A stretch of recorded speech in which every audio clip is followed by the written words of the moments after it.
Aš pardaviau save į mėnesį už surūdijusi skatiką vario, kad nusipirk truputį ėdesio, kai alkis iš namų išvaro.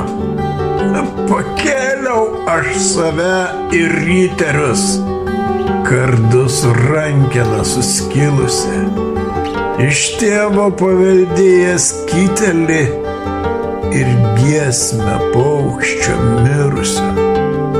Pragėriau motinos apyrankę su vyrais ant Žibučių kalno, žarsčiau aplinkui smėlį byrantį iš atminties prakeikto delno. Tepiliavau nešvarę sąžinę, šukeno išgertosios amforos, iš gyvasties galėjau lažintis, kad bus užgesęs mano aukaras.